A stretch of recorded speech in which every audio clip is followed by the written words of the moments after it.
आकाशवाणी नागपूर. समृद्धी शनिवारी आपल्याला ठळक बातम्या देत आहे. शिक्षण हक्क कायद्याअंतर्गत 25% राखीव जागांवरील प्रवेश प्रक्रियेत अर्ज भरण्यास प्राथमिक शिक्षण विभागानं मुदत वाढ दिली आहे. त्यानुसार पालकांना आता 31 मार्चपर्यंत आपल्या पाल्यांचे ऑनलाईन अर्ज भरता येणार आहे. RTE 25% प्रवेशासाठी शिक्षण विभागानं 1 किलोमीटरच्या अंतरातील शाळा निवडण्याची घातलेली अट उच्च न्यायालयानं रद्द केली. त्यानंतर प्राथमिक शिक्षण संचालनालयानं आधी अर्ज भरलेल्या पालकांना पुन्हा अर्ज भरण्यासाठी तसंच अर्ज न भरलेल्या पालकांना अर्ज भरण्याची संधी दिली आहे.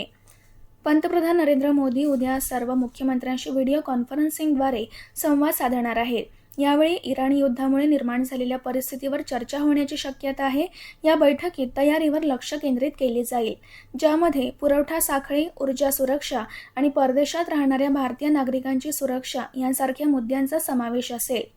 आंध्र प्रदेशात मार्कापुरम जिल्ह्यात रायवरम जवळ आज सकाळी झालेल्या रस्ते अपघातात 13 प्रवाशांचा होरपळून मृत्यू झाला तर 28 जखमी झाले. खासगी प्रवासी बसची टिपर ट्रकशी टक्कर झाली आणि बसला आग लागली.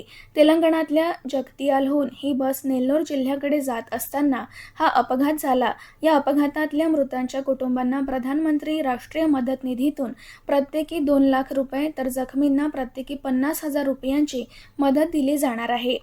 न्यू मंगळुरू बंदरात काल रात्री अपोलो ओशन हे LPG वाहू जहाज दाखल झाले आणि लगेचच 16,000 मेट्रिक टन इंधन उतरवण्याचं काम सुरू झालं. याआधी शिवालिक जहाजानं आपला माल गुजरातमध्ये उतरवला होता. नागपूर मनपाच्या शिक्षण विशेष समितीच्या सभापती संतोष देवी लड्ढा यांनी अन्नामृत आणि बचत गट मिड डे मील योजनेअंतर्गत कार्यरत संस्थांच्या अध्यक्षांसोबत बैठक घेतली.